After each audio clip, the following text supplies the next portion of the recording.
नमस्कार दोस्तों, कैसे हो आप लोग। दोस्तों मैं लेके आया हूँ आपके लिए आज 35 इंपॉर्टेंट क्वेश्चंस और उनके साथ में 25 इंपॉर्टेंट फुल फॉर्म्स जो अब की बार एग्जाम में महत्वपूर्ण होने वाली हैं दोस्तों। तो चलिए स्टार्ट करते हैं आज की क्लास। आप भी शेयर कर दीजिए दोस्तों के पास। पहला क्वेश्चन है दोस्तों, किसी वेबसाइट का पता क्या कहलाता है। किसी वेबसाइट का पता क्या कहलाता है। अगर आपको आता है तो दीजिए इसका आंसर कमेंट बॉक्स के अंदर दोस्तों जल्दी से। पहला ऑप्शन यहाँ पे यूआरएल, दूसरा रैम, तीसरा आईएसपी और चौथा है दोस्तों आईपी। बताइए दोस्तों क्या कहलाता है किसी वेबसाइट का पता। अगर आपने वीडियो को भी शेयर नहीं किया तो सभी लोगों के पास शेयर कर दीजिए, इससे क्लास में और मजा आएगा दोस्तों। सभी लोग जुड़ जाएं जल्दी से। तो दोस्तों यहाँ पे वेबसाइट का जो पता कहलाता है ना, उसे कहते हैं दोस्तों यूआरएल। क्या कहते हैं दोस्तों? यूआरएल कहते हैं।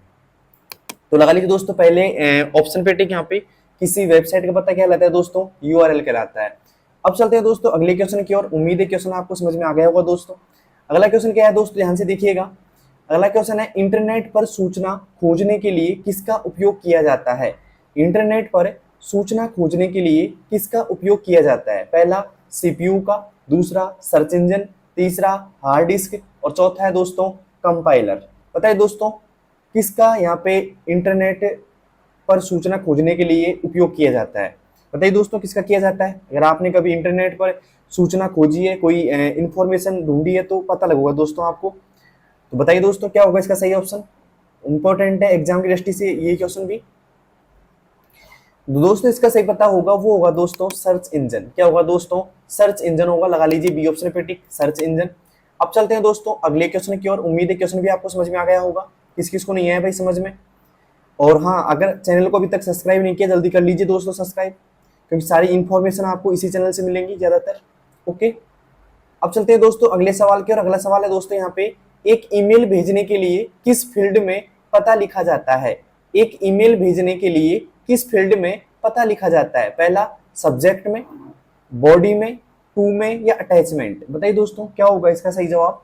एक ईमेल भेजने के लिए किस फील्ड में पता लिखा जाता है। सब्जेक्ट वाले फील्ड में, बॉडी वाले फील्ड में, टू में या अटैचमेंट में। बात हो रही दोस्तों ईमेल की। और ईमेल में कभी आपने किसी को मेल किया हो तो बताइए उसमें पता कौन से फील्ड में लिखा जाता है। दोस्तों ईमेल के अंदर जो पता लिखा जाता है वो लिखा जाता है दोस्तों टू में। टू में आप क्या करते हो, जिसको आप ईमेल भेजना चाहते हो उसकी ईमेल आईडी लिखते हो यहाँ पे दोस्तों। ठीक है, तो उम्मीद है क्वेश्चन समझ में आ गया होगा। अब चलते हैं दोस्तों चौथे क्वेश्चन की ओर। चौथा क्वेश्चन है दोस्तों, ध्यान से देखिएगा।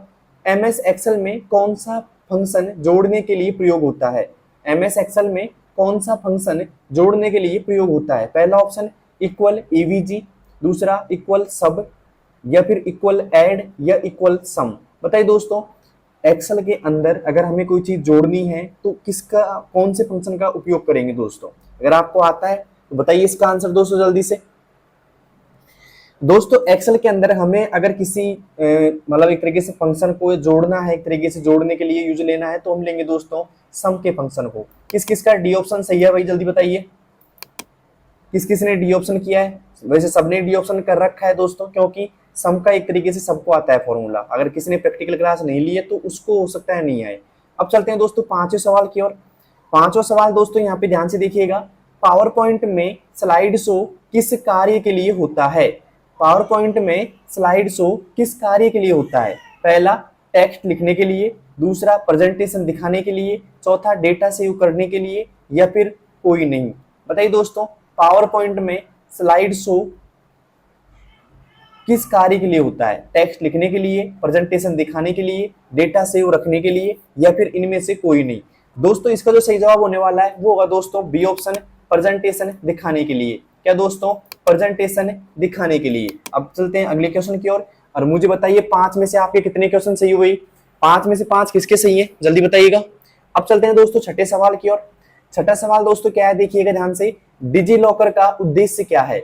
डिजी लॉकर का उद्देश्य क्या है। पहला गेम खेलने के लिए, दूसरा डॉक्यूमेंट शेयर करने के लिए या दस्तावेजों को सुरक्षित रखने के लिए या मोबाइल चार्ज करने के लिए। बताइए दोस्तों डिजी लॉकर का उद्देश्य क्या है। गेम खेलने के लिए, डॉक्यूमेंट शेयर करने के लिए, दस्तावेजों को सुरक्षित रखने के लिए या मोबाइल चार्ज लगाने के लिए। बताइए दोस्तों क्या होगा डिजी लॉकर का मुख्य उद्देश्य। दोस्तों डिजी लॉकर का जो मुख्य उद्देश्य होता है वो होता है दोस्तों दस्तावेजों को सुरक्षित रखने के लिए। क्या दोस्तों? दस्तावेजों को सुरक्षित रखने के लिए। अब चलते हैं दोस्तों सातवें सवाल की ओर। सातवां सवाल क्या है दोस्तों, ध्यान से देखिएगा, यूपीआई का फुल फॉर्म क्या है? यूपीआई का फुल फॉर्म क्या है? पहला यूनिफाइड पेमेंट इंटरफेस, दूसरा option universal payment integrated integration, या फिर तीसरा ऑप्शन यूनिक पेमेंट इंटरफेस, या फिर यूनाइटेड पेमेंट इंटरनेट। बताइए दोस्तों यूपीआई का फुल फॉर्म क्या है? अगर आपको आता है तो लिखिए पूरा फुल फॉर्म, देखते हैं किस किस का सही होता है ये क्वेश्चन। उम्मीद है सभी का सही होगा दोस्तों। दोस्तों यूपीआई का जो फुल फॉर्म होता है ना, वो होता है दोस्तों यूनिफाइड पेमेंट इंटरफेस। क्या होता है दोस्तों? Unified payment interface. किस किस का सही है भाई यहाँ पे? अब चलते हैं दोस्तों अगले क्वेश्चन की ओर। अगला क्वेश्चन है यहाँ पे आठवां क्वेश्चन, गूगल ड्राइव किसके लिए उपयोगी है? गूगल ड्राइव किसके लिए उपयोगी है? पहला फिल्म देखने के लिए, दूसरा फाइल स्टोर करने के लिए, या गेम खेलने के लिए, या फोटो क्लिक करने के लिए। बताइए दोस्तों गूगल ड्राइव किसके लिए उपयोगी है? फिल्म देखने के लिए उपयोगी है, फाइल स्टोर करने के लिए, या गेम खेलने के लिए, या फोटो क्लिक करने के लिए? जल्दी बताइए दोस्तों गूगल ड्राइव किसके लिए उपयोगी है? दोस्तों गूगल ड्राइव जो उपयोगी होती है वो होती है दोस्तों फाइल स्टोर करने के लिए। किसके लिए दोस्तों? फाइल स्टोर करने के लिए। अब चलते हैं दोस्तों अगले सवाल की ओर। अगला सवाल है हमारा यहाँ पे नौवां सवाल। नौवां सवाल में क्या है दोस्तों, सोशल मीडिया का कौन सा उदाहरण है? सोशल मीडिया का कौन सा उदाहरण है? पहला MS वर्ड है, दूसरा एक्सेल है, तीसरा फेसबुक है, या फिर नोटपैड है? बताइए दोस्तों सोशल मीडिया का कौन सा उदाहरण है? MS वर्ड है, एक्सेल है, फेसबुक है, या फिर नोटपैड है? बताइए दोस्तों कौन सा एक सोशल मीडिया का उदाहरण है यहाँ पे? दोस्तों MS वर्ड भी नहीं है, एक्सेल भी नहीं है, तो कौन सा है दोस्तों? फेसबुक होता है दोस्तों। कौन सा होता है दोस्तों? फेसबुक होता है। फेसबुक हो गया, इंस्टाग्राम हो गया, ये क्या होते हैं दोस्तों? सोशल मीडिया का उदाहरण होते हैं दोस्तों। अब चलते हैं दोस्तों 10वें क्वेश्चन की ओर। 10वां क्वेश्चन क्या है दोस्तों, ध्यान से देखिएगा, माउस का राइट क्लिक करने पर क्या होता है? माउस का राइट क्लिक करने पर क्या होता है? स्क्रीन बंद हो जाती है, डॉक्यूमेंट सेव होता है, संदर्भ मेन्यू खुलता है, या कंप्यूटर शटडाउन होता है? बताइए दोस्तों अगर आप माउस का राइट क्लिक करते हैं तो क्या होता है? माउस का लेफ्ट क्लिक करने से दोस्तों होता है कि कोई भी हम मतलब आइकन वगैरह ओपन कर सकते हैं, कोई भी फोल्डर वगैरह ओपन कर सकते हैं लेफ्ट क्लिक से। तो लेकिन राइट क्लिक से क्या होता है ये आप बताओगे दोस्तों, क्या होता है जल्दी बताइएगा। दोस्तों माउस का राइट क्लिक करने से जो होता है वो खुलता है दोस्तों संदर्भ मेन्यू खुलता है। क्या दोस्तों? संदर्भ मेन्यू खुलता है। लगा लीजिए दोस्तों 10वें में सी पे ऑप्शन टिक। दोस्तों 10वें में 10 मतलब एक तरीके से 10 क्वेश्चन हो गए पूरे। 10 में से आपके कितने सही हैं जल्दी कमेंट बॉक्स में बताइएगा। और ये क्लास कैसी लग रही दोस्तों ये भी जल्दी बताइएगा। और आप कौन से शहर से मुझे देख रहे हो ये भी जल्दी बताइए दोस्तों मेरी। और शेयर तो आप कर ही दोगे वीडियो सभी को, ये तो बार बार कहने की जरूरत पड़ेगी ना दोस्तों। अब चलते हैं दोस्तों 11वें सवाल की ओर। 11वां सवाल क्या है दोस्तों? 11वां देखिएगा, फोल्डर किसके लिए प्रयोग होता है? फोल्डर किसके लिए प्रयोग होता है? पहला ऑप्शन केवल टेक्स्ट स्टोर करने के लिए, दूसरा ऑप्शन सॉफ्टवेयर डाउनलोड करने के लिए, तीसरा फाइलों को व्यवस्थित रखने के लिए, या ईमेल भेजने के लिए? बताइए दोस्तों किस लिए मतलब फोल्डर का किसके लिए उपयोग होता है दोस्तों, जल्दी बताइएगा किसके लिए उपयोग होता है फोल्डर का। दोस्तों फोल्डर का जो उपयोग होता है आपने भी क्रिएट किया होगा, वैसे फोल्डर फोन में भी किया होगा या फिर पीसी में भी किया होगा। तो फोल्डर का जो उपयोग होता है दोस्तों वो होता है फाइलों को व्यवस्थित रखने के लिए। किसके लिए दोस्तों? फाइलों को व्यवस्थित रखने के लिए। किस किस का सही है भाई? फाइलों को व्यवस्थित रखने के लिए। अब चलते हैं दोस्तों 12वें सवाल की ओर। तो 12वां सवाल क्या है दोस्तों, ध्यान से देखिएगा, ईमेल में सीसी का क्या अर्थ है? ईमेल में सीसी का क्या अर्थ है? पहला क्लीन कॉपी, दूसरा कॉपी कनेक्ट, तीसरा कार्बन कॉपी, या फिर करेक्ट कोड? बताइए दोस्तों क्या होगा इसका सही आंसर। अगर आपको आता है, आपने ईमेल यूज किया हो कभी, तो आपको पता होगा दोस्तों सीसी का क्या अर्थ होता है। इंपॉर्टेंट बनता है, अगर ईमेल से कोई सवाल आते हैं दोस्तों ये पूछा जा सकता है आप सबकी बार।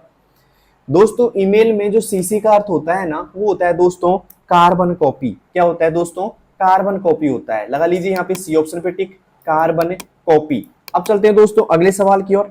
अगला सवाल क्या है दोस्तों यहाँ पे 13वां सवाल। 13वां सवाल क्या है दोस्तों, ध्यान से देखिएगा, एक्सेल में फिल्टर लगाने का शॉर्टकट क्या है?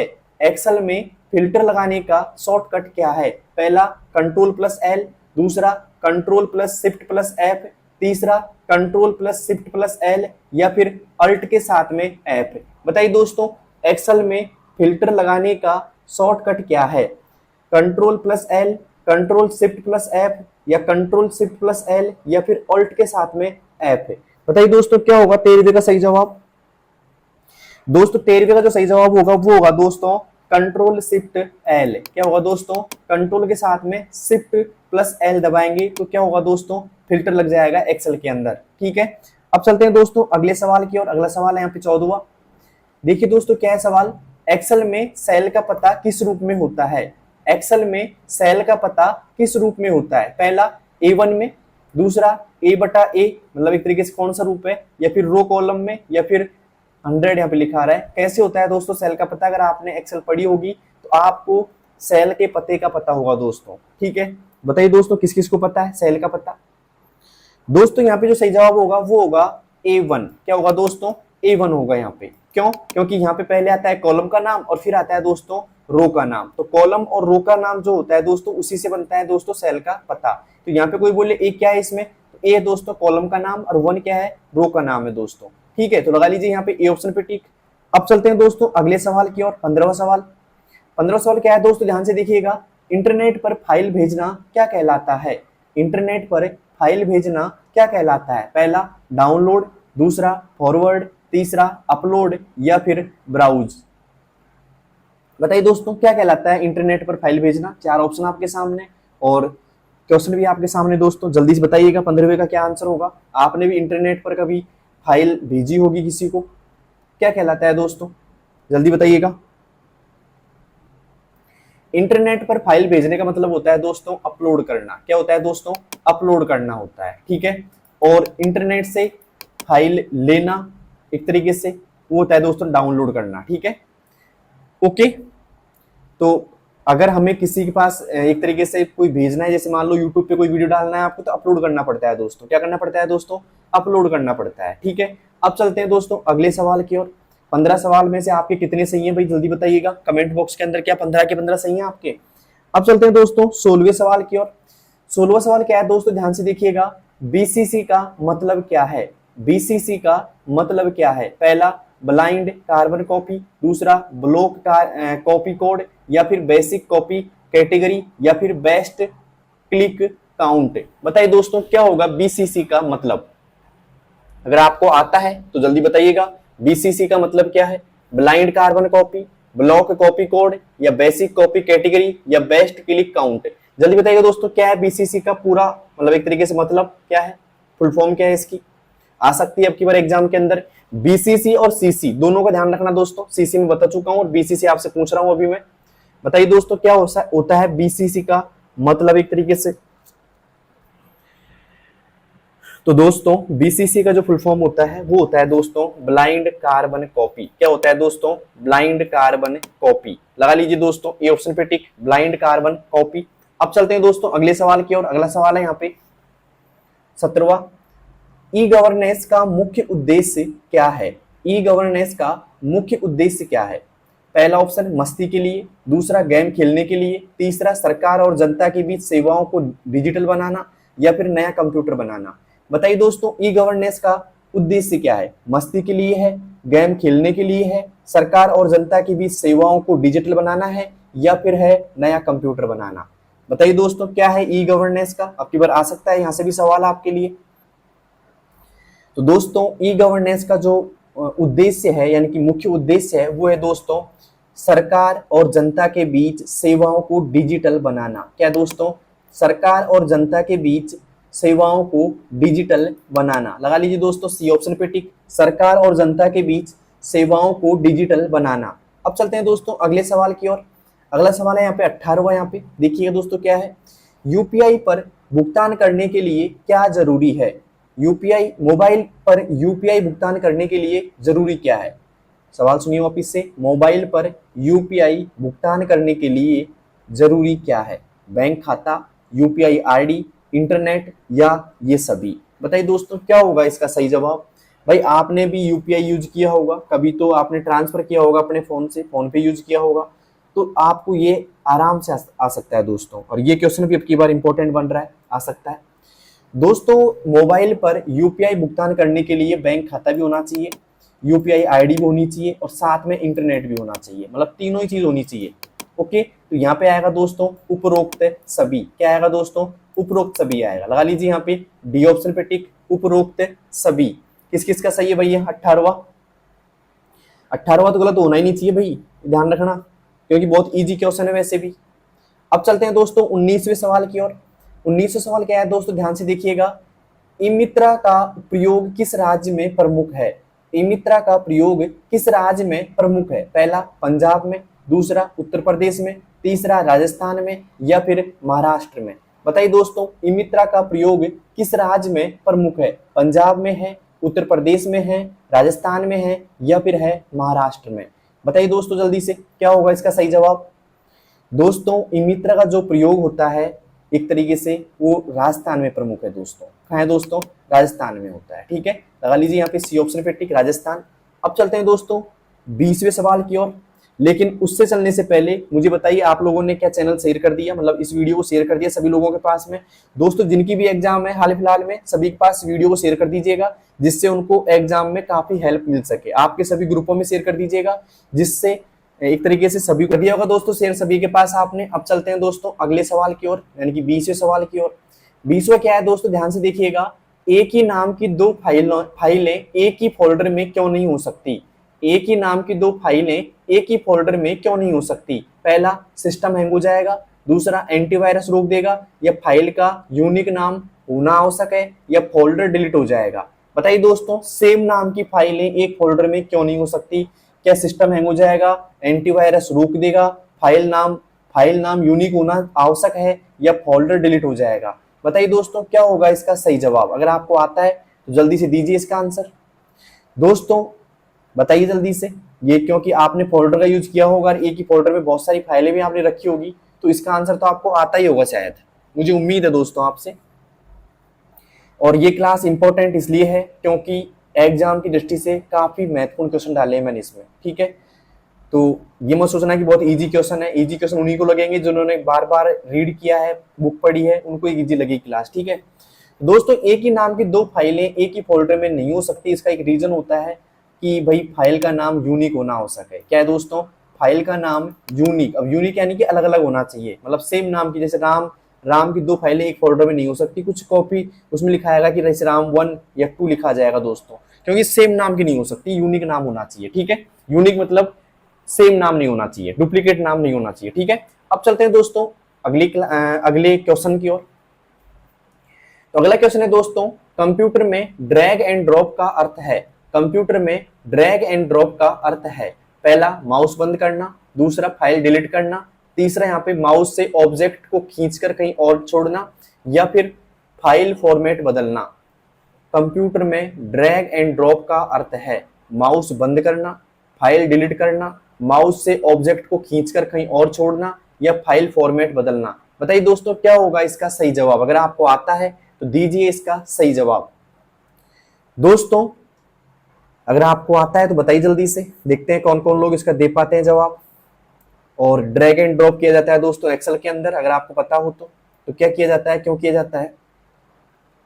खैर ड्रैग एंड ड्रॉप तो सभी एमएस वर्ड में भी कर सकते हैं हम करने को। तो दोस्तों यहाँ पे जो सही जवाब होगा इसका वो होगा दोस्तों सी ऑप्शन है, माउस से ऑब्जेक्ट को खींचकर कहीं और छोड़ना। जैसे मान लो एमएस वर्ड में या फिर पावर पॉइंट में या एक्सेल में इनका यूज कर सकते हैं ड्रैग एंड ड्रॉप का आराम से आप। ठीक है, तो उसमें क्या होता है कि एक ऑब्जेक्ट को या एक सेल को या फिर किसी ऑब्जेक्ट को आप एक जगह से दूसरी जगह ले जा सकते हैं, तो ड्रैग एंड ड्रॉप ही बोलते हैं उसको। ठीक है, ये काम होता है माउस से दोस्तों। ठीक है, अब चलते हैं दोस्तों 22वें सवाल की ओर। 22वां सवाल क्या है दोस्तों? ध्यान से देखिएगा। एमएस वर्ड में पेज ओरिएंटेशन कितने प्रकार की होती है? एमएस वर्ड में पेज ओरिएंटेशन कितने प्रकार की होती है? पहला 1, 2, 3 या फिर 4? बताइए दोस्तों, मैं हर क्वेश्चन मतलब ये क्वेश्चन को हर वीडियो में लेके आया था मैं कि पेज ओरिएंटेशन ये होता है वो होता है। बताइए दोस्तों एमएस वर्ड में पेज ओरिएंटेशन कितने प्रकार की होती है? भाई जल्दी बताइएगा, कितने प्रकार की होती है एमएस वर्ड में पेज ओरिएंटेशन? दोस्तों एमएस वर्ड में जो पेज ओरिएंटेशन होती है वो होती है दोस्तों 2 प्रकार की। कितने प्रकार की दोस्तों? 2 प्रकार की होती है। ठीक है, लगा लीजिए यहाँ पे बी ऑप्शन पे टिक, 2 प्रकार की। अब कौन कौन सी होती है, एक होती है पोर्ट्रेट जो बाय डिफॉल्ट होती है, एक होती है दोस्तों लैंडस्केप होती है। ठीक है, तो यहाँ पे दो प्रकार की यहाँ पे ओरिएंटेशन होती है, पोर्ट्रेट और लैंडस्केप। ठीक है, तो आई होप ये क्वेश्चन आपको समझ में आ गया होगा। अब चलते हैं दोस्तों अगले क्वेश्चन की ओर। अगला क्वेश्चन है दोस्तों यहाँ पे 23वां क्वेश्चन है दोस्तों, भारत में सीएससी का पूरा नाम क्या है?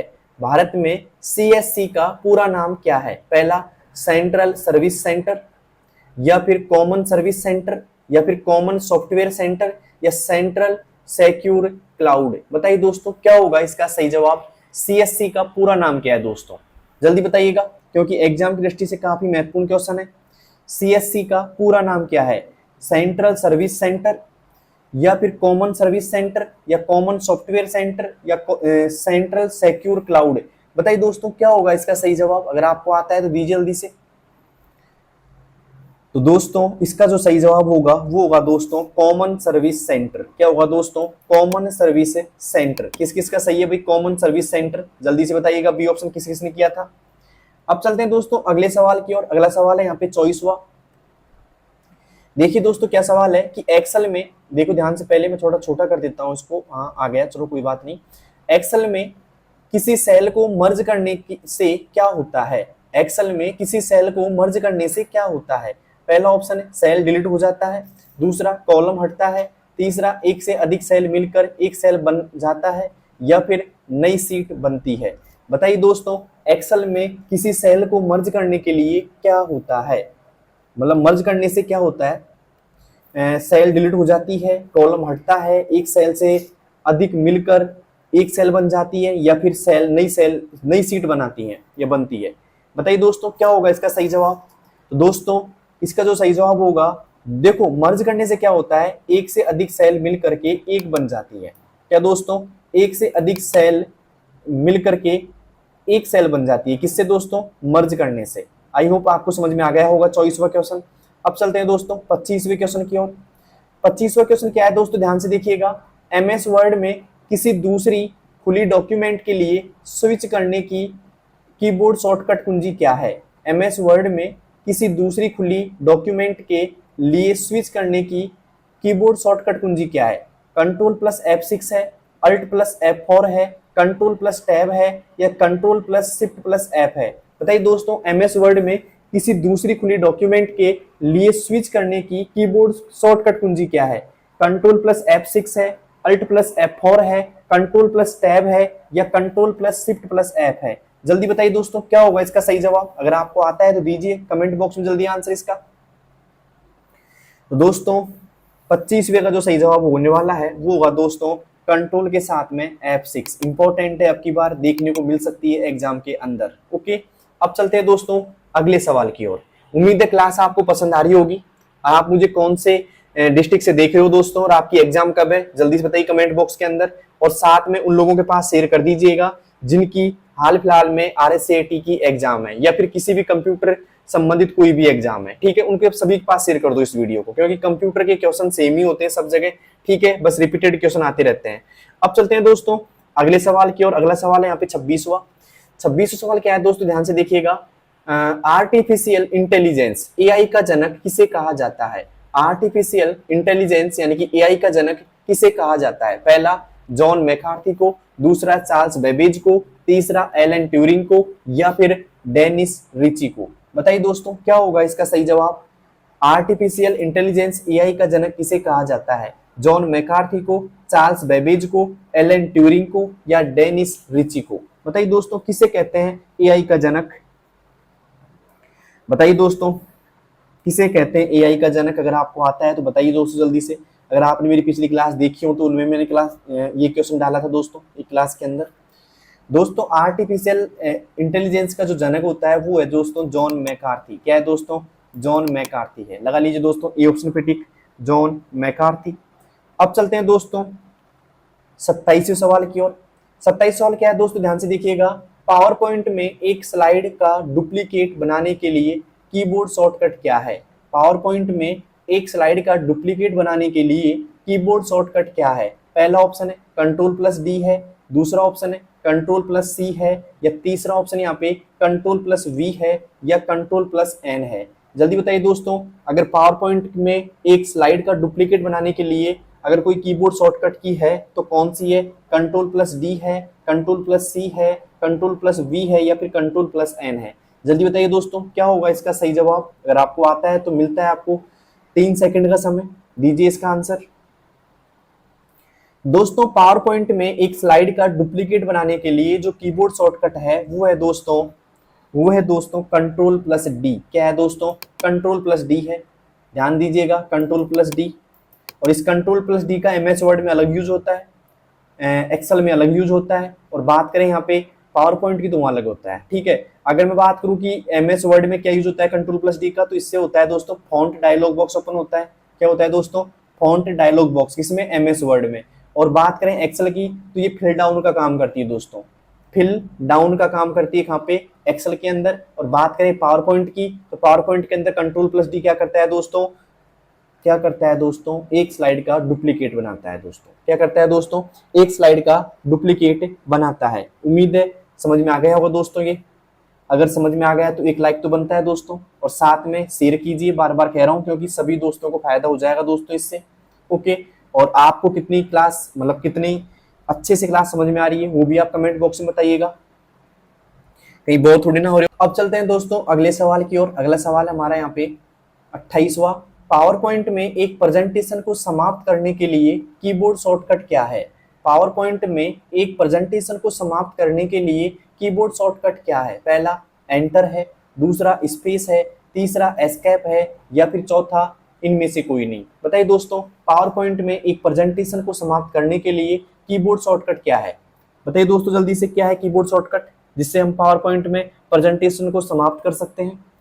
दोस्तों पावर पॉइंट में प्रेजेंटेशन को समाप्त करने के लिए हम यूज करेंगे दोस्तों एस्केप यानी कि ESC का।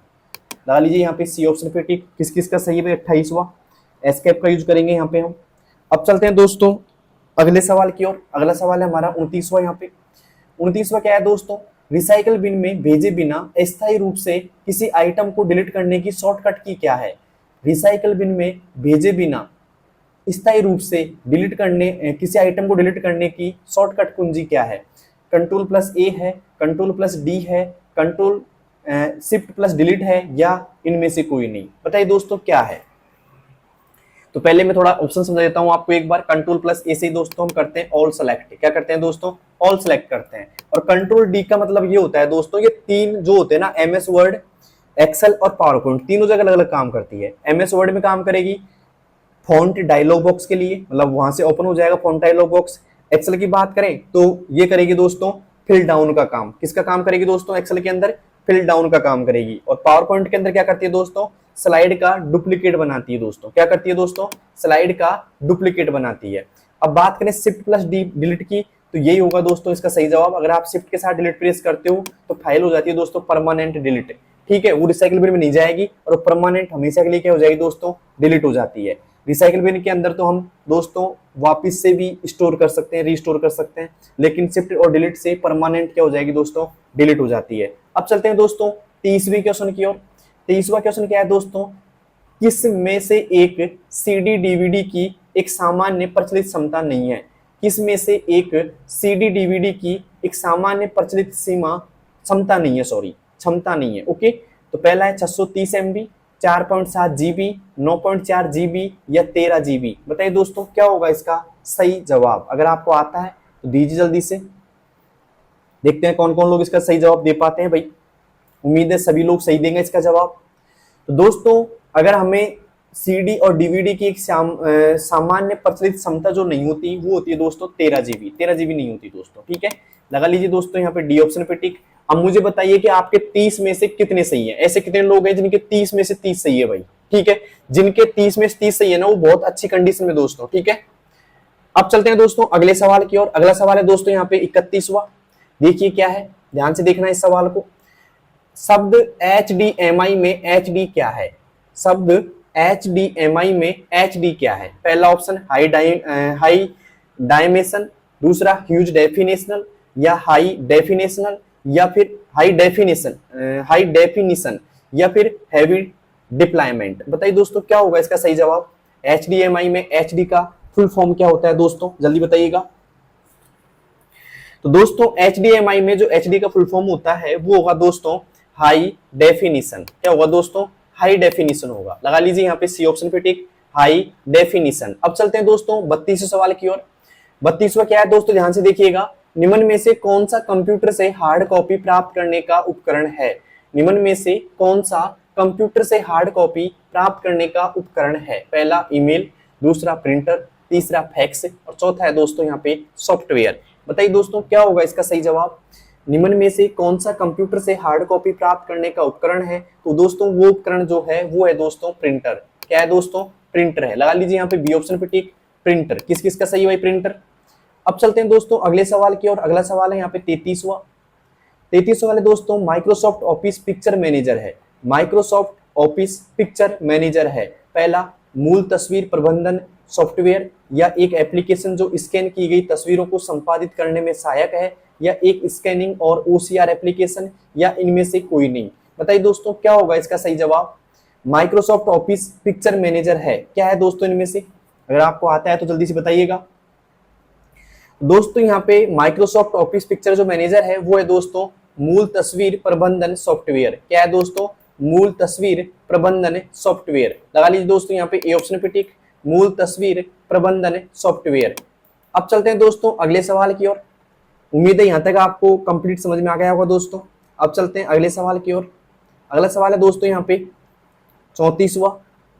34वां क्या है दोस्तों? एक्सेल में Ctrl+D का प्रयोग किस लिए होता है? एक्सेल में Ctrl+D का प्रयोग किस लिए होता है? पहला ऑप्शन है सेल डिलीट करने के लिए, दूसरा फिल डाउन यानी कि ऊपरी सेल की वैल्यू नीचे भरने के लिए, या फिर कॉलम डिलीट करने के लिए, या डेट डालने के लिए।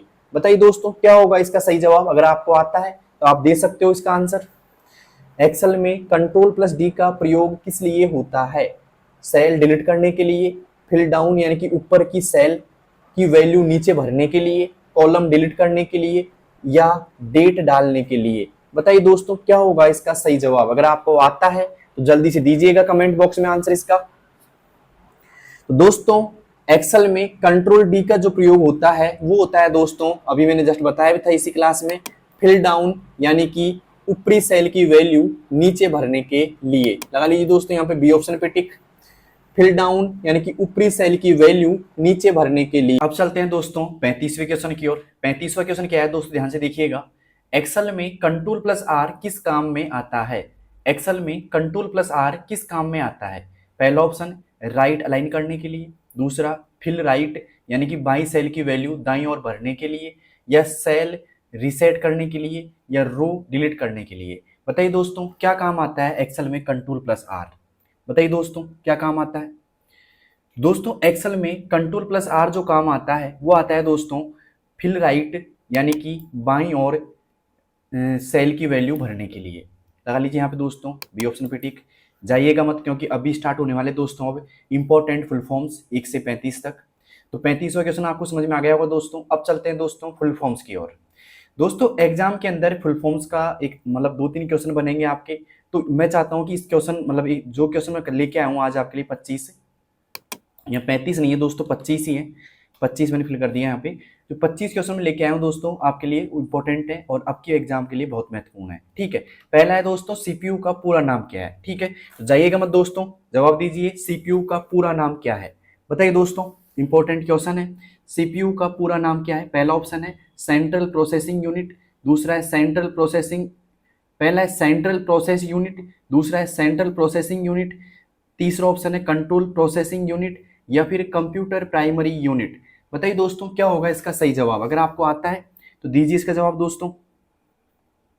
दोस्तों CPU का जो पूरा नाम होता है वो होगा दोस्तों सेंट्रल प्रोसेसिंग यूनिट। क्या होगा दोस्तों? Central processing unit. इंपॉर्टेंट है, अब की बार एग्जाम में मिल सकता है दोस्तों। अब चलते हैं अगले क्वेश्चन की ओर। अगला फुल फॉर्म है दोस्तों रैम का फुल फॉर्म क्या है? रैम का फुल फॉर्म क्या है? पहला रैंडम एक्सेस मेमोरी, दूसरा रीडेबल एक्सेस मेमोरी, या फिर रैंडम अलाउ मेमोरी, या फिर रिमोट एक्सेस मेमोरी। बताइए दोस्तों रैम का फुल फॉर्म क्या होता है? तो दोस्तों रैम का जो फुल फॉर्म होता है वो होगा दोस्तों रैंडम एक्सेस मेमोरी। क्या होगा दोस्तों? Random access memory. लगा लीजिए यहाँ पे ए ऑप्शन पे टिक। अब चलते हैं दोस्तों अगले क्वेश्चन की ओर। अगला क्वेश्चन है यहाँ पे तीसरा क्वेश्चन क्या है दोस्तों, ध्यान से देखिएगा। रोम का संक्षिप्त रूप क्या है, ठीक है, मतलब रोम किसका संक्षिप्त रूप है, ठीक है, या फिर ऐसे भी आ सकता है कि रोम का पूरा नाम क्या है। तो पहला option read only memory, sorry read online memory, या फिर रन ओनली मेमोरी, या फिर रीड ओनली मेमोरी, या फिर रैंडम ओनली मेमोरी। बताइए दोस्तों रोम का संक्षिप्त रूप क्या है किसका रूप संक्षिप्त है, ये पूछ रहा है, रोम किसका रूप संक्षिप्त रूप है। तो यहाँ पे जो सही जवाब होगा दोस्तों वो होगा रीड ओनली मेमोरी। ध्यान रखना दोस्तों, read only memory. Clear. RAM और रोम दोनों की फुल फॉर्म्स आ सकती है दोस्तों आपके अब की बार। अब चलते हैं दोस्तों चौथे क्वेश्चन की ओर। चौथा क्वेश्चन है यूआरएल का मतलब क्या होता है। यूआरएल का मतलब क्या होता है। पहला uniform resource locator, universal reference link, तीसरा आता है यूनिफॉर्म रिसोर्स लिंक, या फिर यूनिक राउटिंग लोकेटर। बताइए दोस्तों क्या होगा इसका सही जवाब। अगर आपको आता है तो जल्दी से बताइएगा चौथे में क्या आएगा दोस्तों। दोस्तों चौथे का जो सही जवाब होगा वो होगा दोस्तों यूनिफॉर्म रिसोर्स लोकेटर। क्या होगा दोस्तों, यूनिफॉर्म रिसोर्स लोकेटर होगा। अब चलते हैं दोस्तों पांचवें सवाल की ओर। पांचवा है दोस्तों यूएसबी का पूरा नाम क्या है। यूएसबी का पूरा नाम क्या है। पहला ऑप्शन यूनिक सीरियल बस, दूसरा यूनिवर्सल सीरियल बस, या फिर यूनिवर्सल सोर्स बस, या फिर अनलिमिटेड सोर्स बस। बताइए दोस्तों यूएसबी का पूरा नाम क्या है। अगर आपको आता है तो जल्दी से दीजिए इसका आंसर। तो दोस्तों यूएसबी का जो पूरा नाम होता है वो होता है दोस्तों यूनिवर्सल सीरियल बस। क्या होता है दोस्तों, यूनिवर्सल सीरियल बस। दोस्तों क्लास कैसी लग रही है, अच्छी लग रही है तो लाइक शेयर और सब्सक्राइब कीजिए, अपने दोस्तों के पास शेयर कर दीजिए क्योंकि एग्जाम में इंपॉर्टेंट होने वाली है क्लास। ओके, अब चलते हैं दोस्तों अगले सवाल की ओर। अगला है दोस्तों यहाँ पे छठा सवाल, HTTP का फुल फॉर्म क्या है। HTTP का फुल फॉर्म क्या है। पहला हाई टेक्स्ट ट्रांसफर प्रोटोकॉल, दूसरा हाइपर टेक्स्ट ट्रांसमिशन प्रोटोकॉल, या फिर हाइपर टेक्स्ट ट्रांसफर प्रोटोकॉल, या फिर हाइपरलिंक ट्रांसफर टेक्स्ट प्रोटोकॉल। बताइए दोस्तों क्या होगा इसका सही जवाब। अगर आपको आता है तो दीजिए इसका आंसर। तो दोस्तों छठे का जो सही जवाब होगा वो होगा हाइपर टेक्स्ट ट्रांसफर प्रोटोकॉल। क्या होगा दोस्तों, हाइपर टेक्स्ट ट्रांसफर प्रोटोकॉल। लगा लीजिए दोस्तों यहाँ पे सी ऑप्शन पे टिक, हाइपर टेक्स्ट ट्रांसफर प्रोटोकॉल। अब चलते हैं दोस्तों अगले क्वेश्चन की ओर। अगला क्वेश्चन क्या है दोस्तों, ध्यान से देखिएगा। पीडीएफ का पूरा नाम क्या है। पीडीएफ का पूरा नाम क्या है दोस्तों। पहला प्रिंटेड डॉक्यूमेंट फाइल, दूसरा पोर्टेबल डॉक्यूमेंट फाइल फॉर्मेट, या फिर पेज डिस्क्रिप्शन फाइल, या फिर पब्लिक डॉक्यूमेंट फॉर्मेट। बताइए दोस्तों क्या होगा पीडीएफ का पूरा नाम। पीडीएफ का पूरा नाम क्या है। पहला ऑप्शन प्रिंटेड डॉक्यूमेंट फाइल, दूसरा पोर्टेबल डॉक्यूमेंट फॉर्मेट, तीसरा पेज डिस्क्रिप्शन फाइल, और यहाँ पे है दोस्तों पब्लिक डॉक्यूमेंट फॉर्मेट। बताइए दोस्तों क्या होगा पीडीएफ का पूरा नाम। दोस्तों पीडीएफ का जो पूरा नाम होगा वो होगा दोस्तों पोर्टेबल डॉक्यूमेंट फॉर्मेट। क्या होगा दोस्तों, पोर्टेबल डॉक्यूमेंट फॉर्मेट। लगा लीजिए दोस्तों यहाँ पे बी ऑप्शन पे टिक, पोर्टेबल डॉक्यूमेंट फॉर्मेट। अब चलते हैं दोस्तों आठवें सवाल की ओर। आठवां दोस्तों यहाँ पे क्या है, लैन का अर्थ क्या है। लैन का अर्थ क्या है। पहला लोकल एरिया नेटवर्क, दूसरा लाइन एक्सेस नेटवर्क, तीसरा लिमिटेड एरिया नेटवर्क, या फिर लोकल एक्सेस नोड। बताइए दोस्तों लैन का पूरा मतलब नाम क्या है, या फिर लैन का मतलब क्या है, या फिर लैन का अर्थ क्या है। बताइए दोस्तों क्या है अर्थ इसका लैन का। तो दोस्तों लैन का जो अर्थ है वो है दोस्तों लोकल एरिया नेटवर्क। क्या है दोस्तों, लोकल एरिया नेटवर्क। किस किस का सही है भाई लोकल एरिया नेटवर्क। अब चलते हैं दोस्तों अगले सवाल की ओर। अगला सवाल है यहाँ पे नवा सवाल है दोस्तों, वाईफाई का फुल फॉर्म क्या है। वाईफाई का फुल फॉर्म क्या है दोस्तों। पहला ऑप्शन वाइड फिडेलिटी, या फिर वायरलेस फिडेलिटी, या फिर वेव फिडेलिटी, या फिर वायरलेस फाइबर। बताइए दोस्तों क्या है इसका पूरा नाम। वाईफाई का पूरा नाम क्या है जल्दी बताइएगा दोस्तों। दोस्तों वाईफाई का जो पूरा नाम है वो है दोस्तों वायरलेस फिडेलिटी। क्या है दोस्तों, वायरलेस फिडेलिटी। लगा लीजिए दोस्तों यहाँ पे बी ऑप्शन पे टिक, वायरलेस फिडेलिटी। ओके, तो उम्मीद है नवा क्वेश्चन समझ में आ गया होगा। अब चलते हैं दोस्तों 10वें क्वेश्चन की ओर। 10वां क्वेश्चन क्या है दोस्तों, ध्यान से देखिएगा यहाँ पे। 10वां क्वेश्चन है यहाँ पे 10वां क्वेश्चन आ गया सामने। HTML का पूरा नाम क्या है। HTML का पूरा नाम क्या है।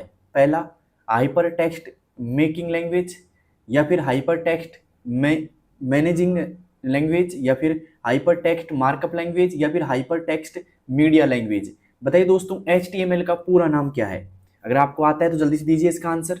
HTML का पूरा नाम क्या है? दोस्तों HTML का पूरा नाम है वो है दोस्तों हाइपर टेक्स्ट मार्कअप लैंग्वेज। क्या है दोस्तों? Hyper text markup language. लगा लीजिए दोस्तों यहाँ पे सी ऑप्शन पे टिक, हाइपर टेक्स्ट मार्कअप लैंग्वेज। अब चलते हैं दोस्तों 11वें क्वेश्चन की ओर। 11वां क्वेश्चन क्या है, ध्यान से देखिएगा। आईपी एड्रेस का पूरा नाम क्या है? आईपी एड्रेस का पूरा नाम क्या है? पहला इंटरनल प्रोटोकॉल एड्रेस या फिर इंटरनेट प्रोड्यूस्ड एड्रेस या फिर इंटरनेट प्रोटोकॉल एड्रेस। देखो यहाँ पे इंटरनेट है और यहाँ पे इंटरनल है। ए ऑप्शन में था इंटरनल प्रोटोकॉल एड्रेस, दूसरे में था इंटरनेट प्रोड्यूस्ड एड्रेस या फिर इंटरनेट प्रोटोकॉल एड्रेस या फिर इंटरकनेक्टेड प्रोटोकॉल एड्रेस। बताइए दोस्तों आईपी एड्रेस का पूरा नाम क्या है? तो दोस्तों आईपी एड्रेस का जो पूरा नाम है वो है दोस्तों इंटरनेट प्रोटोकॉल एड्रेस। क्या है दोस्तों? Internet protocol address. तो लगा लीजिए यहाँ पे सी ऑप्शन पे टिक, इंटरनेट प्रोटोकॉल एड्रेस। किस किस का सही है भाई? आईपी एड्रेस का पूरा नाम किस किस का सही है, जल्दी बताइए कमेंट बॉक्स में। अब चलते हैं दोस्तों 12वें क्वेश्चन की ओर। 12वां क्वेश्चन क्या है, ध्यान से देखिएगा। अब दोस्तों चलते हैं अगले सवाल की ओर, 12वें की ओर। 12वां है दोस्तों डीवीडी का फुल फॉर्म क्या है?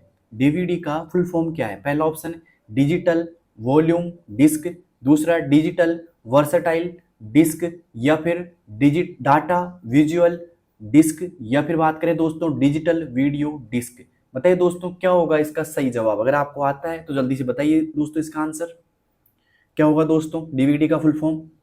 तो दोस्तों डीवीडी का जो फुल फॉर्म होगा वो होगा दोस्तों डिजिटल वर्सटाइल डिस्क। लगा लीजिए दोस्तों बी ऑप्शन पे। किस किस का बी ऑप्शन सही है भाई, जल्दी बताइए कमेंट बॉक्स के अंदर। अब चलते हैं दोस्तों 13वें क्वेश्चन की ओर। 13वां क्वेश्चन क्या है दोस्तों, ध्यान से देखिएगा। आईएसपी का फुल फॉर्म क्या है? आईएसपी का फुल फॉर्म क्या है? पहला ऑप्शन इंटरनेट स्पीड प्रोवाइडर, दूसरा इंटरनेट सर्विस प्रोवाइडर, तीसरा इंटरनेट सिग्नल प्रोवाइडर या फिर इंटरनल सर्विस प्रोवाइडर। बताइए दोस्तों क्या होगा इसका सही जवाब? ठीक है, तो यहाँ पे इंटरनल और इंटरनेट में कंफ्यूज नहीं होना दोस्तों, ध्यान रखना। ओके, तो अब चलते हैं दोस्तों इसके आंसर की ओर। आंसर क्या है दोस्तों इसका? Internet service provider. क्या है दोस्तों? Internet service provider. लगा लीजिए बी ऑप्शन पे टिक। किस किस का सही है भाई बी ऑप्शन। अब चलते हैं दोस्तों 14वें क्वेश्चन की ओर। 14वां क्वेश्चन है दोस्तों ओएस का पूरा नाम क्या है? ओएस का पूरा नाम क्या है? Operation secure, sorry operation source या फिर ऑपरेटिंग सॉफ्टवेयर, ऑपरेटिंग सिस्टम या फिर ओपन सोर्स। बताइए दोस्तों क्या है ओएस का पूरा नाम, जल्दी बताइएगा। तो दोस्तों यहाँ पे ओएस का जो पूरा नाम है वो है दोस्तों ऑपरेटिंग सिस्टम। क्या है दोस्तों? Operating system. लगा लीजिए दोस्तों सी ऑप्शन पे टिक, ऑपरेटिंग सिस्टम। अब चलते हैं दोस्तों अगले सवाल की ओर। अगला सवाल है यहाँ पे 15वां है दोस्तों एलसीडी का मतलब क्या है? एलसीडी का मतलब क्या है? पहला लाइट कंट्रोल डिस्प्ले या फिर लाइट क्रिस्टल डिस्प्ले या फिर लिक्विड क्रिस्टल डिस्प्ले या फिर लो करंट डिस्प्ले। बताइए दोस्तों क्या है एलसीडी का पूरा नाम? अगर आपको आता है 15वें क्वेश्चन का आंसर तो बताइए दोस्तों क्या है इसका आंसर। वैसे तो दोस्तों इसका जो सही जवाब है वो है दोस्तों लिक्विड क्रिस्टल डिस्प्ले। लगा लीजिए दोस्तों सी ऑप्शन पे टिक यहाँ पे। अब चलते हैं दोस्तों 16वें क्वेश्चन की ओर। लेकिन अब मुझे बताइए कि उन 35 क्वेश्चनों के अलावा ये जो 15 क्वेश्चन है दोस्तों, ठीक है, तो इन 15 शॉर्टकट की नहीं बोलेंगे, इनको फुल फॉर्म में से आपके कितने फुल फॉर्म एकदम सही है दोस्तों, जल्दी बताइएगा कितने फुल फॉर्म सही है। 15 में से 15 सही है किसी के, उन 35 क्वेश्चनों के अलावा, ठीक है। और उन 35 क्वेश्चन जो मैंने कराए थे आपको इस क्लास के अंदर, वो 35 क्वेश्चन में से आपके कितने क्वेश्चन सही है वो भी कमेंट बॉक्स में बताइए दोस्तों। अब चलते हैं दोस्तों 16वें नंबर पर। 16वें दोस्तों एलईडी का फुल फॉर्म क्या है? एलईडी का फुल फॉर्म क्या है? पहला लाइट एनर्जी डिस्प्ले, दूसरा लाइट इमिटिंग डायोड या फिर लेजर इमिटिंग डिवाइस या फिर लाइट इमिशन डिस्प्ले। बताइए दोस्तों क्या होगा इसका सही जवाब? अगर आपको आता है तो जल्दी से बताइए दोस्तों क्या होगा इसका सही जवाब। दोस्तों इसका जो सही जवाब होने वाला है वो होगा दोस्तों लाइट इमिटिंग डियोड। क्या होगा दोस्तों? Light emitting diode. तो लगाइए दोस्तों बी ऑप्शन पे टिक यहाँ पे। अब चलते हैं दोस्तों अगले सवाल की ओर। अगला सवाल क्या है दोस्तों, ध्यान से देखिएगा। अगला सवाल है दोस्तों यहाँ पे 17वां, एसएमएस का पूरा नाम क्या है? एसएमएस का पूरा नाम क्या है? पहला सिंपल मैसेज सर्विस, दूसरा शॉर्ट मीडिया सर्विस, तीसरा शॉर्ट मैसेज सर्विस, या फिर स्मॉल मैसेजिंग सर्विस। बताइए दोस्तों क्या होगा एसएमएस का पूरा नाम? अगर आपको आता है तो जल्दी से बताइए कमेंट बॉक्स के अंदर। एसएमएस का पूरा नाम क्या है दोस्तों? दोस्तों एसएमएस का जो पूरा नाम है वो है दोस्तों क्या है बताइए, अगर आपको आता है तो। दोस्तों मैसेज एसएमएस का पूरा नाम है वो है दोस्तों शॉर्ट मैसेज सर्विस। क्या है दोस्तों? Short message service. लगा लीजिए दोस्तों सी ऑप्शन पे टिक, शॉर्ट मैसेज सर्विस। अब चलते हैं दोस्तों अगले क्वेश्चन की ओर। अगला क्वेश्चन है यहाँ पे 18वां। 18 दोस्तों जीआईएफ का फुल फॉर्म क्या है? जीआईएफ का फुल फॉर्म क्या है? पहला ग्राफिक इमेज फॉर्मेट, दूसरा ग्राफिक्स इंटरचेंज फॉर्मेट, या फिर ग्राफिक्स इंटरनेट फॉर्मेट, या फिर ग्राफिक इंटरनल फाइल। बताइए दोस्तों क्या होगा जीआईएफ का फुल फॉर्म? अगर आपको आता है तो जल्दी से बता दीजिए जीआईएफ का फुल फॉर्म क्या है दोस्तों। दोस्तों जीआईएफ का जो फुल फॉर्म है वो है दोस्तों ग्राफिक्स इंटरचेंज फॉर्मेट। क्या है दोस्तों? Graphics interchange format. लगा लीजिए दोस्तों बी ऑप्शन पे टिक, 18वें में आएगा बी। अब चलते हैं दोस्तों 19वें सवाल की ओर। 19वां है दोस्तों एफटीपी का पूरा नाम क्या है, या एफटीपी का मतलब क्या है? बताइए दोस्तों एफटीपी का मतलब क्या है? पहला फाइल ट्रांसफर प्रोसेस, दूसरा फाइल ट्रांसफर प्रोटोकॉल, तीसरा फोल्डर ट्रांसफर प्रोग्राम, या फिर फाइल ट्रैकिंग प्रोटोकॉल। बताइए दोस्तों क्या है एफटीपी का पूरा नाम? अगर आपको आता है तो बता सकते हो। देखो सवाल ऐसे भी आ सकता है कि एफटीपी का अर्थ क्या होता है, एफटीपी का मतलब क्या होता है, या एफटीपी का पूरा नाम क्या होता है। ठीक है, तो बताइए दोस्तों एफटीपी का मतलब क्या है, जल्दी बताइएगा। तो दोस्तों एफटीपी का जो मतलब है वो है दोस्तों फाइल ट्रांसफर प्रोटोकॉल। क्या है दोस्तों? File transfer protocol. लगा लीजिए दोस्तों यहाँ पे बी ऑप्शन पे टिक, फाइल ट्रांसफर प्रोटोकॉल। किस किस का सही है भाई फाइल ट्रांसफर प्रोटोकॉल? अब चलते हैं दोस्तों अगले सवाल की ओर। अगला सवाल है हमारा यहाँ पे 20वां, जेपीईजी का पूरा नाम क्या है? जेपीईजी का पूरा नाम क्या है? पहला जॉइंट फोटोग्राफिक एक्सपर्ट ग्रुप, या फिर जावा फोटोग्राफिक एक्सचेंज ग्रुप, या फिर जॉइंट पिक्सल एक्सपर्ट ग्रुप्स, या फिर जावा फोटो एडिटिंग ग्रुप। बताइए दोस्तों क्या होगा जेपीईजी का पूरा नाम? जल्दी से बताइए दोस्तों 20वें में क्या आएगा? दोस्तों जेपीईजी का जो पूरा नाम है वो है दोस्तों जॉइंट फोटोग्राफिक एक्सपर्ट ग्रुप। क्या है दोस्तों? जॉइंट फोटोग्राफिक एक तरीके से एक्सपर्ट ग्रुप है। बताइए दोस्तों क्या है मतलब एक तरीके से आ गया होगा समझ में आपको, और किस किस का सही है जो दोस्तों ये भी आप मुझे बताइएगा किस किस का सही है ये। अब चलते हैं दोस्तों 21वें सवाल की ओर। यहाँ पे 21वां है दोस्तों मैक का पूरा नाम क्या है? मैक का पूरा नाम क्या है नेटवर्किंग में, मतलब नेटवर्किंग के अंदर मैक का पूरा नाम क्या है? पहला मीडिया एक्सेस कंट्रोल, दूसरा मेमोरी एक्सेस कोड, या फिर मैन एक्सेस कंट्रोल, या फिर मीडिया ऑथेंटिकेशन कोड। बताइए दोस्तों क्या है यहाँ पे मैक का पूरा नाम? अगर आपको आता है तो जल्दी से बता दीजिएगा दोस्तों। तो दोस्तों मैक का जो पूरा नाम है वो है दोस्तों मीडिया एक्सेस कंट्रोल। क्या है दोस्तों? Media access control. और ये किसकी दृष्टि से दोस्तों? नेटवर्किंग में। किसमें दोस्तों? नेटवर्किंग के अंदर बात कर रहे हैं हम। तो नेटवर्किंग के अंदर क्या है दोस्तों? एमएसी का पूरा नाम मीडिया एक्सेस कंट्रोल। क्या है दोस्तों? Media access control. लगा लीजिए इंपॉर्टेंट है दोस्तों। अब चलते हैं दोस्तों अगले सवाल की और। अगला सवाल है यहाँ पे 22वां, पीपीटी का फुल फॉर्म क्या है? पीपीटी का फुल फॉर्म क्या है? पहला ऑप्शन पावर पॉइंट प्रेजेंटेशन, दूसरा पोर्टेबल प्रेजेंटेशन टूल, या फिर पर्सनल प्रेजेंटेशन टेम्पलेट, या फिर प्रोग्राम प्रेजेंटेशन टूल। बताइए दोस्तों क्या है इसका पूरा नाम? पीपीटी का पूरा नाम क्या है भाई? तो दोस्तों पीपीटी का जो पूरा नाम है वो है दोस्तों पावर पॉइंट प्रेजेंटेशन। क्या है दोस्तों? Power point presentation. लगा लीजिए यहाँ पे ए ऑप्शन पे टिक, पावर पॉइंट प्रेजेंटेशन। किस किस का सही है भाई पावर पॉइंट प्रेजेंटेशन? अब चलते हैं दोस्तों 23वें सवाल की ओर। 23वां सवाल है दोस्तों जेपीईजी का मतलब क्या है? जेपीईजी का मतलब क्या है दोस्तों? ये रिपीट क्वेश्चन हो चुका है इसी क्लास में 2 बार। जेपीईजी का मतलब क्या है दोस्तों? बताइए दोस्तों क्या है मतलब?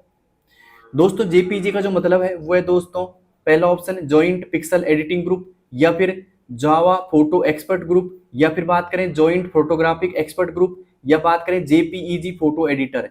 बताइए दोस्तों जेपीईजी का मतलब क्या है, जस्ट अभी बता के तो आया था मैं एक दो क्वेश्चन पहले। दोस्तों जेपीईजी का जो पूरा नाम है वो है दोस्तों जॉइंट फोटोग्राफिक एक्सपर्ट ग्रुप। लगाइए दोस्तों यहाँ पे सी ऑप्शन पे टिक, जॉइंट फोटोग्राफिक एक्सपर्ट ग्रुप। अब चलते हैं दोस्तों 24वें सवाल की ओर। 24वां क्या है दोस्तों, BIOS का फुल फॉर्म क्या है। BIOS का फुल फॉर्म क्या है, पहला बेसिक इंटीग्रेटेड ऑपरेटिंग सिस्टम, दूसरा बेसिक इनपुट आउटपुट सिस्टम, या फिर बात करें दोस्तों हम बाइनरी इनपुट आउटपुट सॉफ्टवेयर, या फिर बात करें बेसिक इंटरनेट ऑपरेटिंग सेटअप। बताइए दोस्तों क्या होगा इसका सही जवाब। अगर आपको आता है तो मिलता है आपको 2 सेकंड का समय, जल्दी से दीजिए इसका आंसर, क्योंकि मैं बता चुका पुरानी क्लास में, अगर आपने मेरी पूरी क्लास देखी है तो। दोस्तों BIOS का जो फुल फॉर्म होता है वो होता है दोस्तों बेसिक इनपुट आउटपुट सिस्टम। क्या होता है दोस्तों, बेसिक इनपुट आउटपुट सिस्टम। किस किस का सही था भाई ये सवाल, बेसिक इनपुट आउटपुट सिस्टम किसका फुल फॉर्म है दोस्तों, BIOS का है। तो भाई किस किस का ये सवाल सही था एकदम 24वां।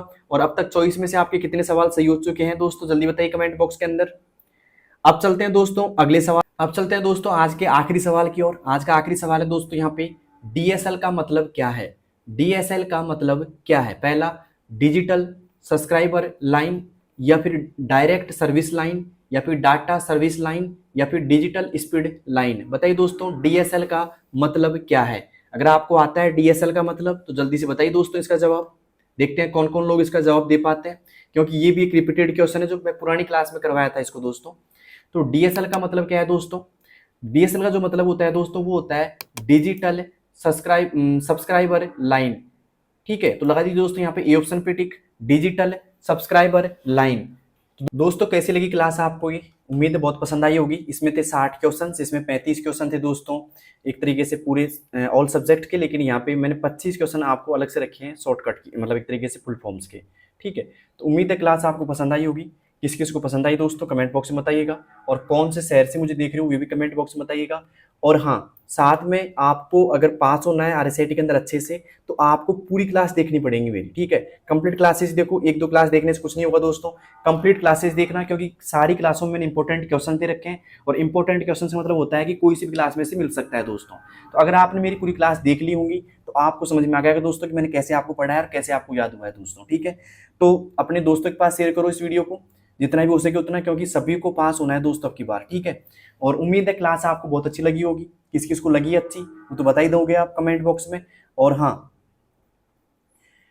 चैनल को मतलब एक तरीके से सब्सक्राइब नहीं किया आपने अभी तक तो कर दीजिए अभी, और लाइक भी कर देना दोस्तों अभी तक नहीं किया तो। ठीक है, और इस क्लास के बारे में एक रिव्यू कमेंट आप जरूर दीजिएगा कि क्लास कैसी लगी आपको। मिलते हैं दोस्तों नेक्स्ट वीडियो में, तब तक के लिए बेस्ट ऑफ लक। धन्यवाद दोस्तों।